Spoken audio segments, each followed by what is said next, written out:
안녕하세요. NCS 사무행정. 이번 시간은 사무행정 업무관리 8번째 시간입니다. 여러분들 뉴스 들으셨죠? 네, 오늘 이 시간에 바로 교실에서 혹은 컴퓨터실에서 만났어야 되는데 만나지 못해서 너무 안타깝습니다. 여러분들은 집에 있는 게 더 좋은가요? 선생님은 여러분들이 빨리 학교를 와서 같이 사무행정 실습도 하고 또 여러분들하고 진로에 대해서 같이 고민하는 시간도 갖고 싶어요. 빨리 이놈의 코로나가 잘 정리가 돼야 될 텐데 이상한 데 잘 돌아다니지 마시고 꼭 집에서 잘 공부하시면서 다음 주 정도에는 만날 수 있었으면 좋겠어요. 자, 오늘은요. 원래 실습을 직접 왔을 때 워프를 열심히 수업해 보려고 했었거든요. 그래서 어쩔 수 없이 이어서 수업을 나가도록 하겠습니다. 자, 사무행정 교과 목표 왔을 때 이 빨간 부분을 거의 외울 수 있을 거라고 믿어 의심치 않아요. 조직 내부와 외부에서 요청할 경우 필요한 업무를 지원하고 관리할 수 있는 능력과 역량을 키운다. 자, 업무관리. 자, 업무관리는 업무 협력 요청에 따른 접수, 지원, 회시 및 공지를 수행하고, 자, 구성원들의 일정 관리를 수행할 수 있다. 요걸 할 수 있어야 되는데, 그 중에 학습 1, 2, 3 중에 1과 2를 중심으로 1학기 동안 진행한다고 말씀드렸어요. 자, 경비 처리하기는 왜 안 한다고 했죠? 네, 바로 NCS 회계실무에서 많이 다루고 있는 부분이라서 학습 1과 2 중심으로만 나가도록 한다고 말씀드렸어요. 자, 우리 6번의 시간을 통해서 7번째 시간에는 총 6번을 총 정리했었죠. 네, 뭘 정리했었죠? 바로 업무 접수 및 처리 절차 파악하는 거에 대해서 했었어요. 다양한 수단 여러 가지 있던 거 머릿속에 기억나시나요? 네, 뭐 이메일도 있고요, 서면도 있고요, 전화도 있고요, 메신저도 있고요. 기억나시죠? 네, 이런 다양한 수단을 통해서 외부로부터 요청사항을 접수할 수 있다. 요청사항 접수 후 업무 범위, 내부냐, 외부냐 명확하게 구분할 수 있었겠죠?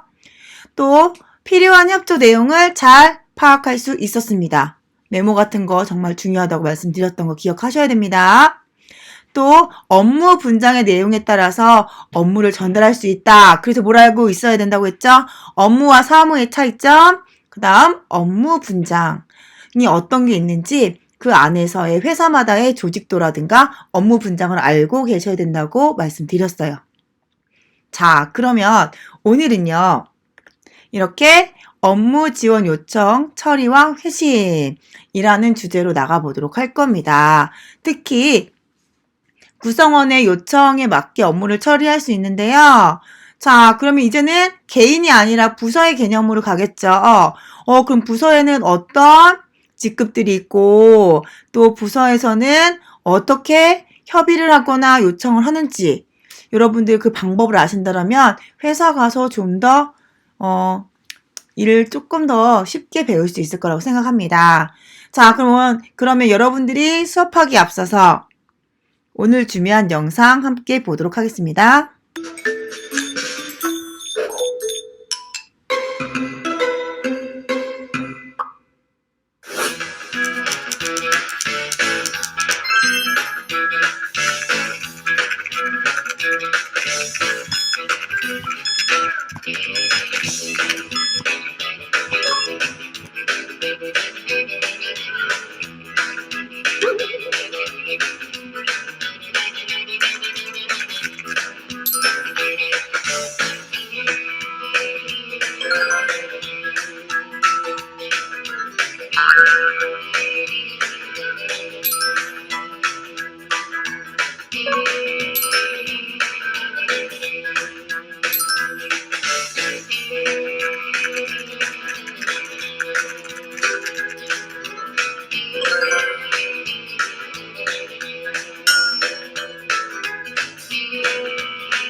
자, 영상 잘 보셨어요? 네, 영상 보시는 것처럼 우리 회사 가서 허둥대둥 되지 않으려면 이렇게 하나둘씩 이런 스킬을 알아가는 것도 도움이 많이 될 것 같아요. 자, 지난 시간에 우리가 다 정리했기 때문에 업무 접수 및 처리 절차 파악은요, 클리어가 됐습니다. 자, 오늘의 수업은요, 네, 어떻게 할 것이냐, 교과서를 한번 정리를 해보려고 합니다. 자, 선생님이 온라인 수업이 아니라 오프라인 수업이랄 거라 생각해서 오프라인 수업을 준비했는데요. 그래서 PPT를 제가 일일이 하나하나 잘라서 만들려고 보니 너무 힘들더라고요. 자, 그래서 준비했습니다. 교과서 PDF를 가지고 직접 설명을 드리려고요. 네, 여기부터는 교과서 PDF 부분이에요. 여러분들 집에 교과서 있으시면은 사무행정 업무관리 부분에 1-2 업무 지원 요청 처리와 회신 부분을 보시면 되겠어요. 자, 혹시 책이 없으신 분들은 어떻게 하라고 했죠? ncs.go.kr에서 PDF 다운받으시라고 말씀드렸었어요. 네. 자, 업무 지원 요청 처리와 회신에서요, 오늘 알아둬야 될 크게 두 가지가 있어요. 뭐랑 뭐냐면은요, 첫 번째는 조직이라는 큰 단어랑요, 두 번째는 품위제도라는 큰 타이틀 단어를 알아두시면 이렇게 안경 모양으로 기억을 해보실 수 있어요. 여기는 뭐가 들어갈까요? 조직, 여기에는 뭐예요? 품위제도. 그래서 오늘은 짧게 이런 용어들을 정리하고 마치도록 할 거거든요. 한번 같이 정리해 보도록 하겠습니다. 자, 조직은요, 어떤 걸 가지고 조직을 하냐? 조직은요, 명령을 통해 최고위층의 의사를 각 부서에게 전달하고 각 부서는 권한을 위임받아 업무를 처리한다. 어머머, 말이 너무 어렵네요. 그쵸? 자, 그럼 계단 한번 생각해 볼게요. 자, 계단이 있어요. 자, 사장님이 맨 밑에 있을까요? 사원이 맨 위에 있을까요? 둘 다 말이 안 되죠? 맨 위에 누가 있어요? 사장님이 있고요. 이사, 부장, 차장, 과장 쭉 해서 어디에? 사원 순으로 계층별로 계단처럼 되어 있는 거, 이게 바로 뭐예요? 조직입니다. 자, 근데 이 조직에서요, 어떻게 한다? 사장님이 밑에 사람한테 어떤 일을 하세요 라고 하는 걸 뭐라고 한다? 명령이라고 하고요. 밑에 사람이 위에 사람한테 그 일에 대해서 이렇게 했습니다 라는 걸 뭐라고 한다? 보고라고 합니다. 다시 한번 말씀드릴게요. 자, 명령은 어떻게 상사가, 즉 사장부터 높은 위치에 있는 사람부터 사원으로 명령을 하고, 사원은 사장에게 어떻게 해요? 사장님한테 보고하죠? 네, 이것을 밑으로 내려오니까 하향식, 위로 올라가니까 상향식이라고 표현을 합니다. 자, 그럼 여기 알아야 될 단어가 뭘까요? 첫 번째, 조직. 두 번째, 명령. 세 번째, 보고라는 단어였어요.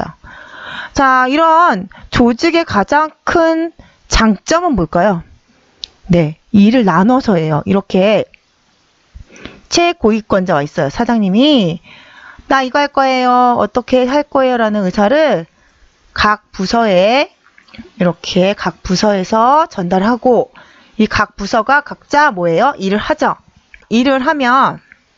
일을 해서 업무를 처리해요. 그러니까 어떤 특징이 있어요? 이 일을 맡은 사람들은 단일 업무를 전담해서, 내가 회계면 회계, 뭐 전산이면 전산, 뭐 아니면 마케팅이면 마케팅, 자기가 맡은 것만 하기 때문에 굉장히 업무 능률 향상을 위해서는 굉장히 좋아요. 즉 이렇게 일을 나눠서 하는 분업화의 원리를 적용하고 있기 때문에 그렇거든요. 그러면 이렇게 좋다라고 하는 조직, 어떤 게 단점이 있을까요? 네, 단점은요, 중간에 있는 사람이 반짝반짝 좋은 아이디어를 내도요, 위로나 밑으로 전달되기가 어려워요. 그래서 의사결정이 굉장히 오래 걸리는 이런 조직은 창의성을 저해하는 단점을 지니고 있습니다. 그래서 여러분들이 조금 보수적인 집단에 가시면은요, 이 계층적인 구조 굉장히 중요하고요. 이거에 따라서 명령과 보고가 이루어집니다. 하지만 창의적인 것을 많이 발휘해야 되는 업종에서는요, 이 계층적이보다는 약간 조직이 수평적으로 이루어져 있기도 하다는 거 알아두시면 좋을 것 같아요. 자, 두 번째 꼭지로 넘어가기 전에요. 조직의 유형 다양한 형식으로 되어 있어서요. 뭐 팀 조직이라든가 프로세스 조직, 네트워크 조직, 학습 조직, 가상 조직 등으로 조직의 모습도 굉장히 다양하게 표현이 되고 있어요. 이거는 학교 왔을 때 한 번 더 언급하도록 할게요. 그럼 두 번째로 중요하다는 게 바로 아까 말씀드렸던 품의 제도입니다. 품의 제도. 품의 제도가 뭘까요? 자, 업무 수행자가 지시받은 업무를 어떻게 진행할지 문서로 작성해서 상사의 서열에 따라 차례로 결제를 받아 업무를 처리하는 방식입니다. 자, 아까 우리 계층 이렇게 되어 있었잖아요. 자, 밑에 사람이 제일 먼저 뭐 한다고요? 업무 수행자가 최초로 문서를 작성해서 하는 걸 기한이라고 하는데, 기한을 한 것을 어떻게 윗사람에게 문서로 보고를 해서 이거 해도 좋아요 라고 결제를 받는 요 방식을 뭐라고 한다? 품의 제도라고 해요. 그럼 머릿속에 좀 정리가 되시나요? 이해가 되세요? 자, 품의 제도에서는요, 크게 세 가지 용어 기억하시면 돼요. 첫 번째, 기한. 두 번째, 상신.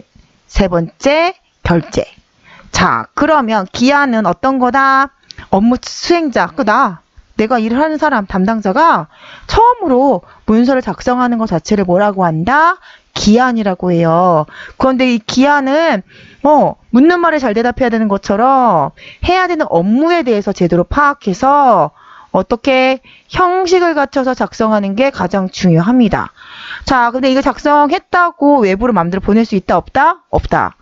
사장님한테 바로 갈 수 있다, 없다? 없어요. 그래서 바로 위에 결제권자에게 저 이렇게 하려고 합니다. 자, 코로나19로 인해서 우리 일주일 더 딜레이 됩니다. 라는 것도 결정을 해도 어떻게 해요? 보고를 하고 해야지만 넘어갈 수 있는 거죠. 결제가. 그래서 상시는 뭐다? 작성된 기한을 상사에게 문서를 보고하는 걸 얘기합니다. 자, 짜잔. 보고를 합니다. 보고를 했는데 그럼 보고한 다음에 어떻게 해요? 보고한 다음에는 이게 맞는지 틀리는지 상사가 확인을 하고 어떻게 해요? 네, 상사가 검토를 하죠. 그 다음에 서명하거나 도장을 찍는 형태로 승인을 합니다. 얘를 뭐라고 한다? 결제라고 합니다. 결제 어떤 건지 알겠죠? 진짜 결제판에 이렇게 사인을 하는 경우도 있겠고요. 그리고 온라인상에서는 결제라는 버튼을 눌러서 몇 월 며칠 몇 시에 이것을 읽고 검토해서 제가 확인합니다. 라는 뜻입니다. 자, 품위제도 세 가지 뭐라고요? 첫 번째, 기한. 두 번째 기억 안 나세요? 두 번째 뭐예요? 두 번째, 상신. 윗사람에게 올리는 거, 서류를. 세 번째, 결제. 이해 가시죠? 자, 이 결제까지 하는 거 굉장히 중요합니다. 중요한 업무일수록 이 결제 단계가 굉장히 증가하죠. 회의를 통한 의사결정이 반영되어 결제 시간이 굉장히 길어지는 장점도 있지만 또 단점이 있다라는 거. 네, 그래서 그 장단점을 한번 정리해봤습니다. 품위제도의 장점과 단점. 자, 문서로 이루어지기 때문에 문서의 내용을 기록하고 보존하는 데 굉장히 편해요. 자, 그 다음에 이 내용을요, 하급자, 밑에 있는 사람과 상사 간에 의사소통하거나 정보 공유하는 것도 굉장히 좋아요.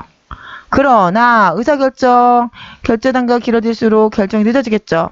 중간에 있는 과장이 갑자기 출장을 갔어. 자, 그러면 이거 결제 나기가 어렵겠죠. 오래 걸리겠죠. 그래서 결제가 빨리빨리 진행되기 어렵다라는 게 단점이고요.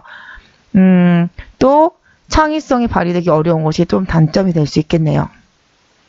자, 장점과 단점 간단하게 이렇게 언급하고 넘어가겠습니다. 자, 여기까지 두 가지 뭐 기억하라고 했죠? 네, 조직이 무엇인지. 두 번째는 네, 맞아요. 품위제도가 무엇인지 이 용어들을 기억하시면 되겠습니다. 그럼 다음 시간에는요, 우리 뭘 배울 것 같아요?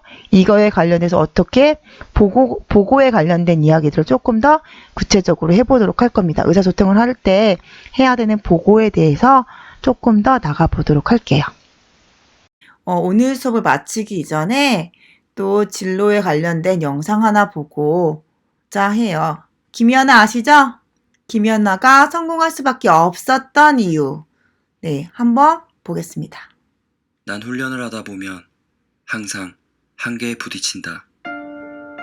어떨 때는 근육이 터져버릴 것만 같고, 어떨 때는 숨이 목 끝까지 차오르고, 어떨 때는 주저앉고 싶다는 순간이 찾아오기도 한다.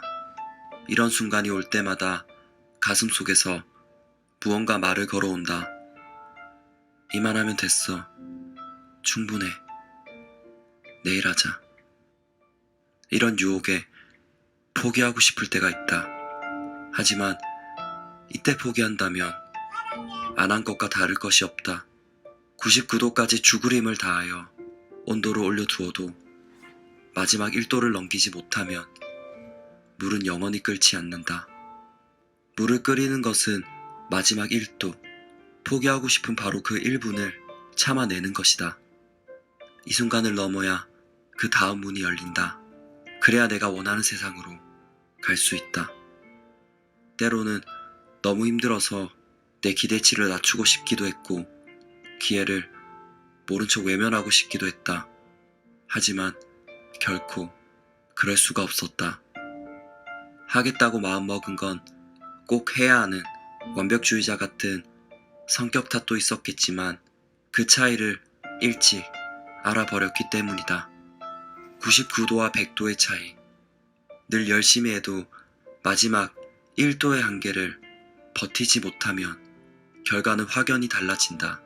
아주 작은 차이 같지만 그것은 물이 끓느냐 끓지 않느냐 하는 아주 큰 차이다. 열심히 노력해놓고 마지막 순간에 포기해 모든 것을 제로로 만들어 버리기는 싫었다. 세상에서 가장 힘들고 중요한 건 마지막 1분, 그 한계의 순간이 아닐까. 긴 시간 동안 선수 생활을 했었는데 그 긴 시간 안에 힘들고 고통스럽고 그런 시간들이 대부분이었던 것 같아요. 경기에 나가서 우승하거나 좋은 성적이 나오면 보람을 느끼기도 하지만 그게 정말 순간이고 다시 그 연습으로 돌아가서 훈련을 해야 되고 이런 것들이 좀 힘들었는데 그럴 때마다 이제 저희도 이제 슬럼프가 항상 컨디션이 좋을 때도 있고 나쁜 시간도 있고 항상 기분이 있기 때문에 이게 계속 겪다 보니까 약간 컨디션이 또 좋고 막 준비가 순탄하게 잘 되면 불안한 것도 생기더라고요. 네네네, 그렇죠.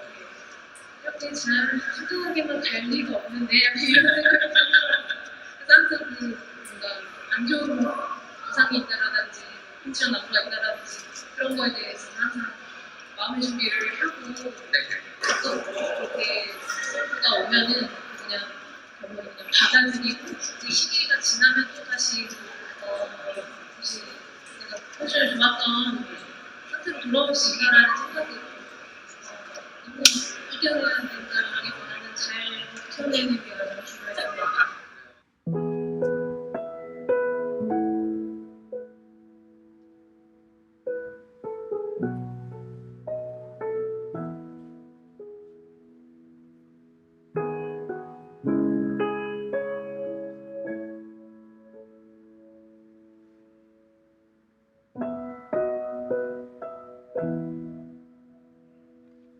이 영상을 왜 준비했냐면요. 여러분들 온라인 계약이 너무 길어지다 보니까 집에서 고민도 많고 또 어떻게 진로를 해야 될지 고민하는 친구들이 많이 있는 것 같아요. 그런데 지금은 또 나 혼자만 힘든 게 아니라 다 같이 힘들 수 있는 시기이기 때문에 우리가 힘을 내서 99도에서 100도가 되기까지 좀 포기하지 않고 지금을 잘 준비한다면 내년 이맘때쯤에는 웃고 있지 않을까요? 취업을 하던 진학을 하던요. 네. 그래서 여러분들 상담 원하시는 분들은요, 5월 13일 이후, 원래 오늘부터 오프라인으로 여러분들을 만나려고 했죠. 네. 진학하시는 분들 제가 하나둘씩 다 부르려고도 했습니다. 그런데 좀 어려워졌기 때문에, 자, 지난 시간에도 알려드렸던 이 상담 예약, 프로그램으로, 리로스쿨을 통해서 예약을 하시면 되고요. 이 화면에는 마감된 게 아직 덜 나오지만 몇 개는 또 마감이 됐고 또 체크해놓고 풀어놓기도 했어요. 자, 지금 3학년 아이들 여기에 필요하신 분 체크해 놓으시면 제가 그 시간에 여러분들께 전화를 드리도록 하겠습니다. 네, 오늘 수업 여기까지고요. 우리 또 내일 만나도록 하겠습니다.